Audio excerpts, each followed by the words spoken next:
So I've decided to do a new playthrough of Fallout 4, and thanks to MSI, I'll be playing it on the MPG 321 URX QD-OLED gaming monitor. This monitor is gorgeous. At 32 inches with 4K resolution, a next-gen QD-OLED panel, 240Hz refresh rate, and 0.03 milliseconds response time, the Commonwealth has never looked or felt better. Colors pop on this panel, which makes me very happy as an energy weapons user, and the deep blacks provide an unmatched level of contrast. Being Clear MR 13000 VESA certified, its high motion clarity is spectacular, and it even has built-in adaptive sync to ensure visuals are buttery smooth. Plus, the hardware blue light reduction and anti-reflective screen makes it much easier on the eyes, which helps when you're staring at Paladin Dancer's face for hours on end. The MSI Intelligence app also has you covered with all the settings and presets you need, including one for RPGs. And don't stress about your heads-up display. MSI OLED Care 2.0 will reduce the risk of burn-in, and it comes with a 3-year burn-in warranty. So go check out the MPG 321 URX QD-OLED gaming monitor today.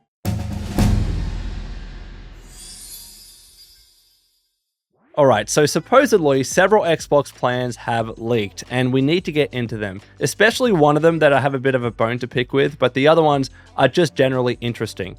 Broadly, they have to do with Game Pass, whether Call of Duty is going to be coming to Game Pass. There's been a discussion point as of late, as you would know. Also as well, whether the tiers and the pricing structure around Game Pass might change because of Call of Duty. And finally, we might know roughly when the next Xbox is going to be releasing. So if you enjoy this video and want to see more Xbox content from me, please like, subscribe if you're new, with notifications if that's possible, but let's get right into the news. Alright, so we're going to be reading this article from IGN. It is linked in the description below, and it is titled Call of Duty Black Ops 6 reportedly set to launch straight into Xbox Game Pass. Now, the reason why I picked this article is because it nicely summarizes two other reports that I want to cover today, including one from the Wall Street Journal, which is the one that I have a bone to pick with, by the way, and I'll get into that very, very soon. But this report is actually locked. You can't access it unless you have a subscription to the Wall Street Journal. So we're not going to be doing that, so let's just read this IGN article. And again, it also talks about another report from The Verge. So it starts off by saying Microsoft will soon announce its intention to release this year's mainline Call of Duty game straight into Game Pass, according to a new report. The Wall Street Journal reports that Microsoft will announce the plans during its Xbox Showcase event in June. Quote, Microsoft plans a major shakeup of its video game sales strategy by releasing the coming installment of Call of Duty to its subscription service instead of the long-time lucrative approach of only selling it a la carte, WSJ reported. Microsoft declined to comment when contacted by the publication. The reason why I have such a bone to pick with this report is because, one, Sarah Bond literally just told us this. Recently, very recently, in an interview with Bloomberg, she just said all of their games are going to be coming to Game Pass day one. And when the interviewer asked, does that include Activision Blizzard games? She said, yes, it's all included, right? So I don't like when this report came out and it's kind of like implying, oh, it's a bit of a scoop. You know what I mean? Like, we didn't know this and now we do thanks to this report. Sarah Bond just told us this. Now, the question of whether you believe her or not in light of recent events is a different discussion altogether. The fact is, she told us this publicly as the president of Xbox when asked point blank, and this report came out and said, oh, we got the inside scoop. I don't really like that, right? So she told us it. It's not really, news anymore. We know that Call of Duty is going to be coming to Game Pass. Whether they continue that strategy 6 months or a year or 2 years down the track after that game, that's a completely different question as well. But we know from her, straight from the official source, that it's going to be coming to Game Pass. So I don't know why this report is even relevant, to be honest. Also as well, it says that Microsoft plans a shakeup of its strategy by releasing Call of Duty to Game Pass. That was always its strategy. Xbox was always about releasing its games from its first-party studios day one onto Game Pass. And of course, they sell it as well if you want to buy it outright. But they've always done this with their games, with their first-party games, like Starfield and whatever it is.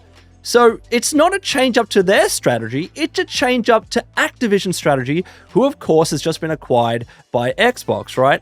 So I just don't like how this reads. This report really pisses me off. And maybe I'm just being irrational about it. Maybe I am. I don't know. But this has been their strategy, right? Whether it changes, again, we don't know. but it has been their strategy. It was their strategy with Redfall. It was their strategy with Starfield. It's going to be their strategy with Hellblade 2 as well, which releases very, very soon. So Call of Duty being added to Game Pass is not a shake-up to their strategy. It's different to what Activision used to do before they were acquired by Xbox. All right, let's continue and read this article. So it says here, the report tallies with recent comments. I'm glad IGN's mentioned this. The report tallies with recent comments from Xbox president Sarah Bond, who indicated all Microsoft games, including those developed by the recently acquired Activision, will launch straight into Game Pass. She literally already said it. Microsoft has faced tough questions around the potential cannibalization effect of Game Pass, particularly on games that launch on the service day one. While Xbox executives have insisted sales can be boosted by a game's presence on Game Pass, some publishers remain unconvinced. Former Activision boss Bobby Kotick, for example, was always against putting Call of Duty into subscription services. Unlike Microsoft, console rival Sony does not release its new exclusives straight into its subscription service. Now, I know Xbox, at least this is what they've said publicly, they believe that Game Pass doesn't necessarily cannibalize sales of the games that are in Game Pass, right? So if Call of Duty is in Game Pass, from what they're saying, they don't believe that it's cannibalizing people buying the game outright, because their idea is if people really like the game on Game Pass, they will just go buy it outright.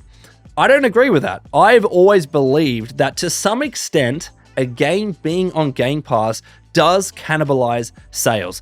That's why, reportedly, it's been such a debate, like a vociferous debate within Xbox, whether they actually want to put Call of Duty onto Game Pass or not, because it does have an effect.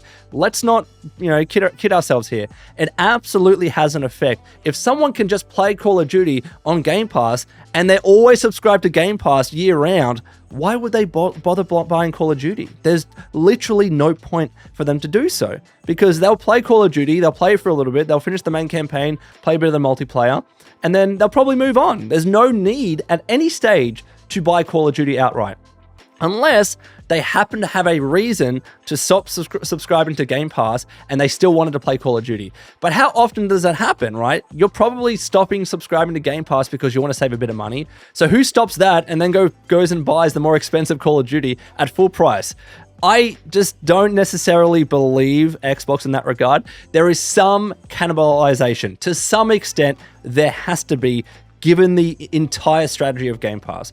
So I am unconvinced that after this next Call of Duty, because I believe this Call of Duty, the next one, Black Ops or whatever it's called, is going to be brought into Game Pass. But I think after that is where the question comes in. Is Xbox going to continue with that? Are they going to look at past sales of Call of Duty games, how much revenue they brought in, and how much that is lacking compared to putting Call of Duty onto Game Pass, and how many outright sales occur after that? You know what I mean? They're going to be able to make that comparison properly once they try the strategy of putting COD onto Game Pass. And I seriously believe after that, if they're not seeing similar amounts of revenue, then they're probably going to change the plan. Or maybe, according to this later leak that we'll talk about, maybe they're going to increase, their prices or increase their tiers of Game Pass, and the top one's only going to include games like Call of Duty. Maybe that's what they do. But let's continue. In an interview with IGN last year, Xbox boss Phil Spencer was asked how he'd handle his and Kotick's different ideologies after the deal to buy Activision Blizzard closes. Well, there's a different person making the decision, Spencer laughed. I mean, Kotick's no longer there anymore, so what does it matter? New Call of Duty games sell for $70 and usually ship around 25 million copies, amounting to hundreds of millions of dollars in revenue. By releasing this year's Call of Duty straight into Game Pass, Microsoft potentially risks cannibalizing those sales. Now, on the contrary, if it means more people within Call of Duty and playing the game because it has so many microtransactions, that actually might mean more revenue. So it's not just about outright sales, right? Because clearly, if it wasn't on Game Pass with outright sales, you'd make more money on the sale of the game. But when you consider after that microtransactions and more people playing the game because there are so many Game Pass subscribers, 32 million or whatever it is, it might balance it out or actually result in them making more money because more people are spending money on in-game microtransactions and items and skins and whatever the hell it might be, right? So That might actually be the deciding factor here. Do people spend enough in microtransactions that own Game Pass to justify not selling it just outright? It's a difficult one, and you have to look at the numbers, and none of us have those numbers, and I think Xbox is going to be doing that after they test it at the end of this year or whenever Call of Duty is coming out. Now, of course, Activision, will also launch Call of Duty across Xbox, PlayStation, and PC as a game that can be bought outright. But with Game Pass subscriber numbers failing to grow meaningfully, Microsoft is under pressure to attract new customers. That is true. Adding a mainline Call of Duty game at launch will no doubt help with that. And now here's the second report. The Verge reports Microsoft is considering raising the price of Xbox Game Pass Ultimate again, and that Activision is currently targeting a late October 2024 release for this year's Call of Duty, which is expected to be called Black Ops 6. I'm pretty excited about Black Ops. Black Ops are always the best. After teasers discovered in Warzone were acknowledged by developer Treyarch.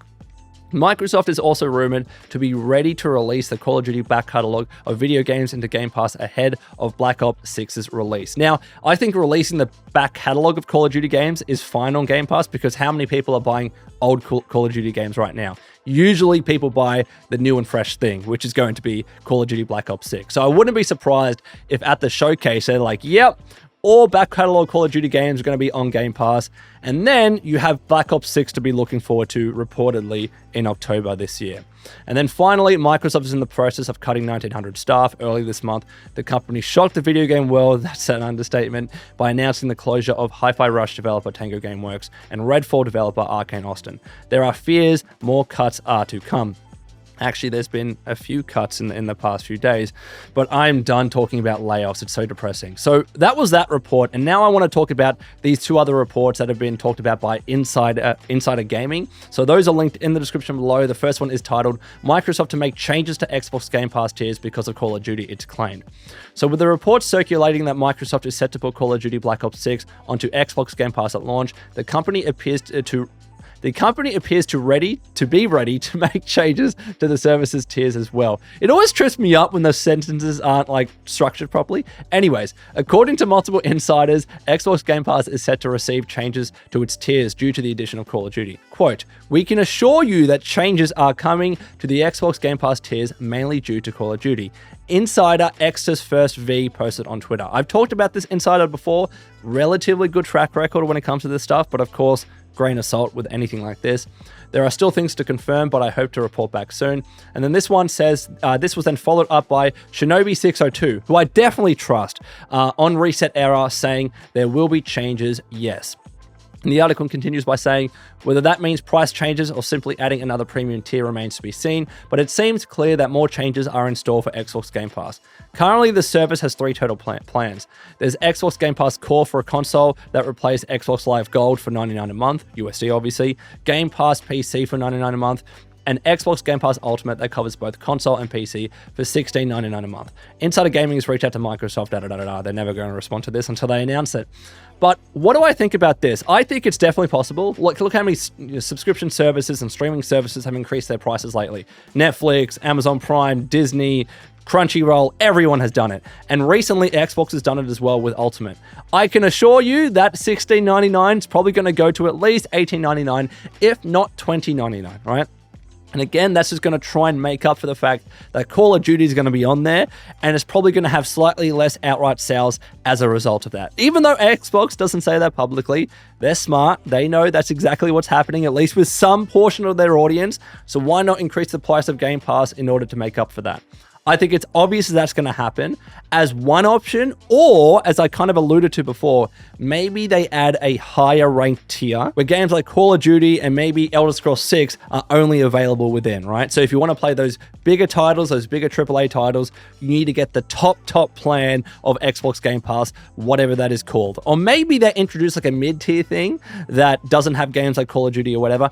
I don't know how they do it, but I think however you cut it, there's going to be an increase to the price of Game Pass. And whether or not people accept that, who knows? I mean, their strategy here, they're trying to increase Game Pass numbers and is increasing the price a way to do that. We've seen that with Netflix, for instance. Like, it hasn't really hurt their subscriber growth by increasing prices. So I think Xbox is going to be pretty comfortable doing that. Even with Spotify, like Spotify doesn't really lose all that many subscribers when it increases its plans. I remain subscribed to Spotify even with all these increases. So I think they're going to be pretty comfortable increasing it by another $2 or whatever it might be. And then at a later stage, another $2, another $3. The trick here, and I hate it, but the trick here is to make it as small as possible so people are like, oh yeah, that's fine. It's only another $1, another $2. But then 5 years down the track, you're like, holy crap, I'm spending another $20 on this bloody subscription service. That's the plan. That's what they're going to do. But now let's move on to the last report today. New claim suggests next Xbox console will launch in 2026. A new claim from a Call of Duty data miner suggests the next Xbox console could launch as soon as 2026. The console would also feature that year's Call of Duty as a launch title. And if that's to be believed, maybe it's going to be like in October or later in the year of 2026.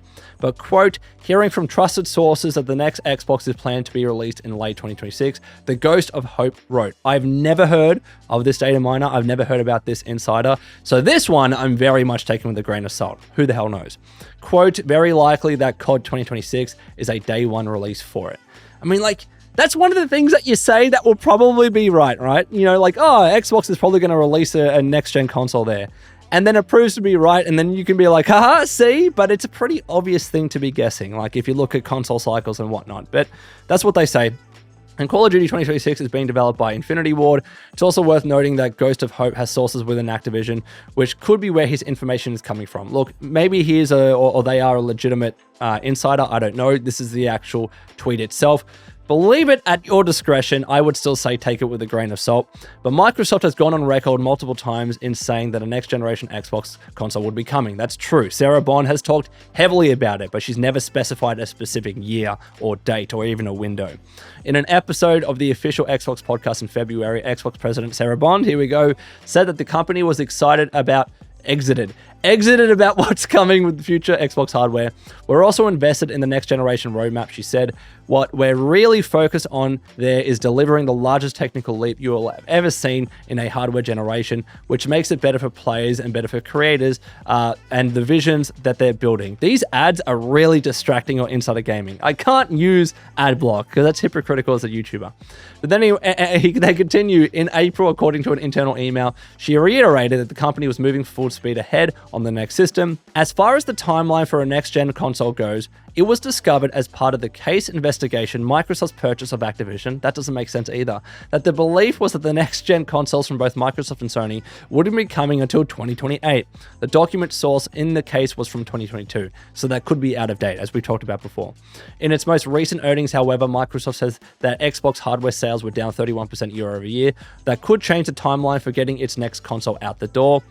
Maybe not, though, because, like, what's a new console going to do if they don't have actual exclusives, right? Like, I think they're implying there that because hardware sales are down, they're going to expedite a new console. But all that's going to do is just going to put a limit on how many exclusives are going to be there, because you're going to be able to make more exclusives in 4 years as opposed to 2 years, right? If you release it in 2028, they'd probably be able to scroll 6 and a bunch of other exclusives. But if you release it in 2026, just 2 years from now, there's not going to be as many exclusives, so the console's not going to sell as well. So I don't agree with that whatsoever. And then there's a bunch of other stuff there as well. But let's get back to the camera angle, and I want to do a bit of a conclusion about all these reports and rumors and leaks. So I definitely got a little bit more heated in this video than I thought I would. That one report from Wall Street Journal just got to me a little bit. Don't get me wrong, I love these reports. I love it when Jeff Grubb and Jez Corden and Tom Warren and other outlets come out with insider information that leaks, because it just gives me more content to talk about on my channel, and it lets me make more videos, and I'm never going to get that information. So I love it when someone else does it. However, I just wish they didn't word it in that way. I just wish they would have said, hey, this isn't really an insider scoop, but we're confirming what Sarah Bond literally already said publicly. But I'm keen to know what you think about these rumors and leaks in the comments below. I think the next Call of Duty game going onto Xbox Game Pass is a no-brainer. As I mentioned, that's been their strategy for the past few years now. They're going to test it out. They're going to see how many sales they lose of Call of Duty in comparison to previous Call of Duty games before they acquired Activision Blizzard. and they're going to see how many microtransactions are snapped up by Xbox Game Pass subscribers and see whether that makes up the shortfall or maybe even give them more revenue.